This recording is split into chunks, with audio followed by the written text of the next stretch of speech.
So today we're gonna be doing one of my all-time favorites. It's that molten lava cake. It's really simple, it's really easy, but it brings a packet of flavor.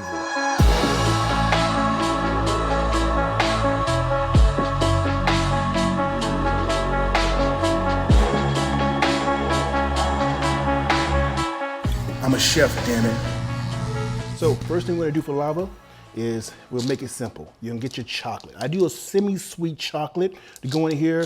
I like that flavor profile, that little tartness to go along. That's 6 ounces that we'll put inside, right? And we'll do a little bit of butter to go in. I like the best type of butter because you can never go wrong with butter. We'll dump all that in and we'll take this and we'll put it right over the heat. As this is over the heat, we're gonna let it melt nice and slow. We don't wanna burn it. Believe me, chocolate is not forgiving. So low heat, let it melt, let the chocolate incorporate. As we're doing this, we're gonna go ahead and do a little arm workout. I usually have a mixer with this. Everybody doesn't have a mixer. So guess what we gotta do? That kinetic energy. And I'm gonna show you this in just 1 second. So the secret to this is these eggs. I'm gonna do 4 eggs, 2 yolks and 2 whites. Separation is easy. You don't need any fancy tools or whatever to kind of do this with. You just kind of go with it, right? So here you go.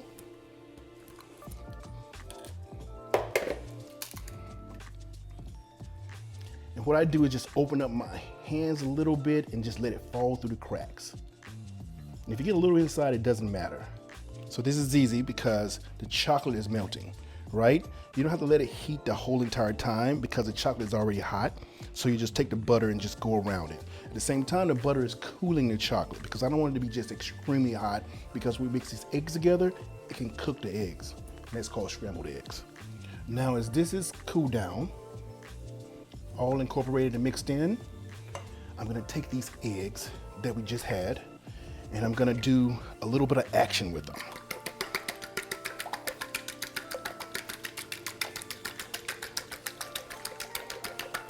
Like a whirlwind. This is gonna take a little bit of power. Now, it'll be easier if you had a whip. I'm using a fork, which means I'm doing it twice as fast, but my arms, of course, is twice as big as yours, so that makes it easier.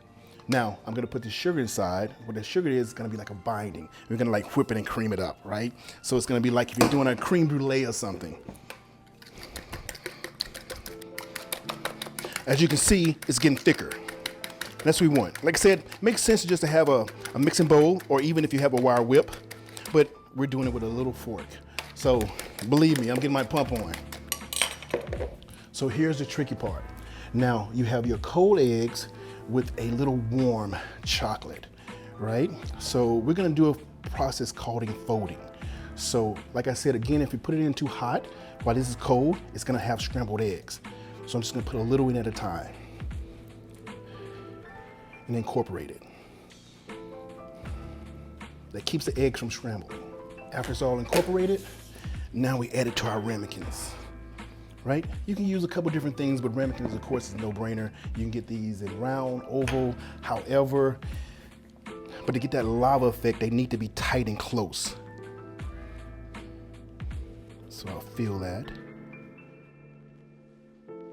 Here we have the lava cakes. They're inside the ramekins, and now they go inside the oven. We're gonna do these at a high heat at 450, and we're gonna do them probably, let's go at about 7 to 12 minutes starting off. Preheated oven. Every oven is not built the same, so it has to be calibrated. Gotta make sure of that. Make sure they're in the oven, make sure they're right in the middle, so they're not slanted, so you can have them go directly in so that heat is centralized. I put them close together so they can be family.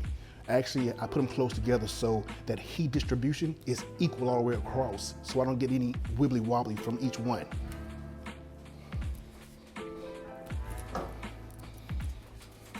I started my timer at about 10 minutes. So I said between 7 and 12. Like I said, it's very fickle, so you gotta remember that. Otherwise, you're just gonna have a cake and not a multi-lava cake. While we're doing that, I'm gonna do some little fun things so we get ready for this one. So this is microwave chocolate. You put it in increments of about 30 seconds each. You don't want it to get too hot because you're gonna find out what we're getting ready to do for it. So I'm taking this hot chocolate, I'm putting it into the freezer. We're gonna temper this chocolate. So tempered chocolate is how you make chocolate candy, right? You can get it where it still can be cool to the touch, but still molten lava. Does that make sense? You'll see what I mean in a second. Who knows? I got some Wagyu in here. Stick around, we can do some Wagyu also. All right guys, time has come. This is what tempered chocolate looks like. This chocolate is actually cold, but if you can see it, it's still runny, right? This is something you can do for yourself, for the kids, and have some fun with it. So we're gonna do a little bit step further and play around with this and make some transfer out of it. So we're just gonna put that right there, just like that. You see how it's sticking up here? That's because it's a cold chocolate that's going right down on side, right? Take that little bit, a little bit more. Have some fun. And I am gonna take this nice little thing right here and I'm going to smooth it out. Now this right here, because of temperature around, if you can see that sheen on top of it, so we're gonna take this and we're gonna put it in for just a second and kind of let it simmer and cool a little bit more.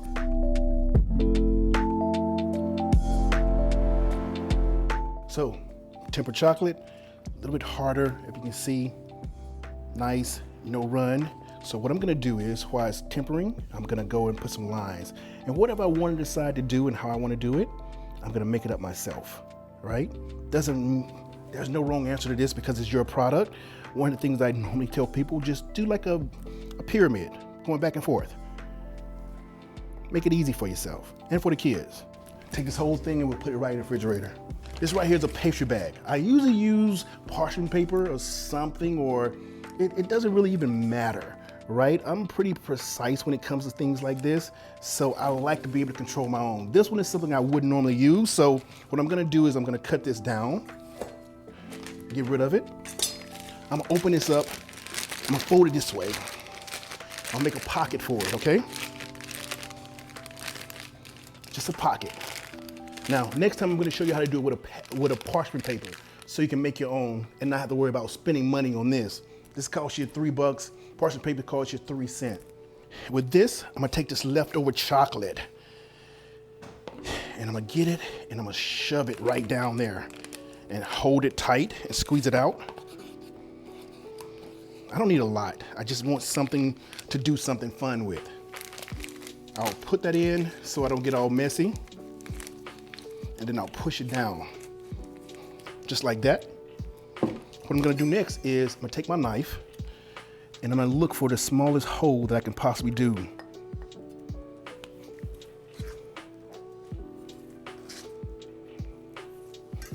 And see if I can squeeze. If it comes down, it means I made a hole. If it doesn't, it means I need to do a little bit bigger. So here's what we're gonna do. I'm gonna go right here at a point. I'm gonna put this down. And I'm just gonna go like this. Just that simple. That's not pretty. That's not anything. That's just having fun. So, molten lava cakes. Have those in here. We put a little flour and some other stuff around it. Like I say, you don't want to overcook it.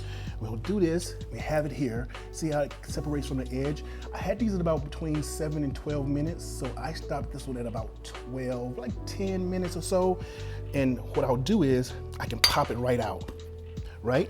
I like to get this and I like to put me some berries right on top of this, just like that. So as you see, the molten lava cake only took about 20 minutes, and that's its entirety. And the only reason it took longer is because I was talking to you.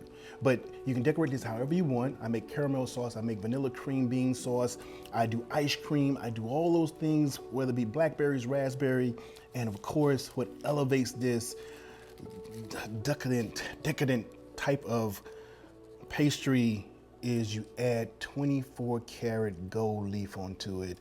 And with 24 karat gold leaf, you add another $10 a pop, $15, 20 bucks between you, come on. But if you're Chef Rush, I'm gonna add another 100 bucks onto it. So this little piece of cake that, or succulent cake that you're eating with this gold leaf on it has this personal touch, is absolutely divine. And there's no particular way to eat this cake. Eat it with your mouth, your hands, your forks, just dive into it. The kids love it, and you just pop it open, as you can see, and you can make this as decadent, all that nice chocolate, just spread it out. Hey, so we finished up with our molten lava cake. I am ecstatic how it turned out, and I loved it. If you want to know where the gold leaf come from, you gotta subscribe and let me know that you like this video, and bring your friends along. So if you got anything else you want, let me know. Be sure to like, notice, all that good stuff. And hey, keep on pushing. I'm a chef, damn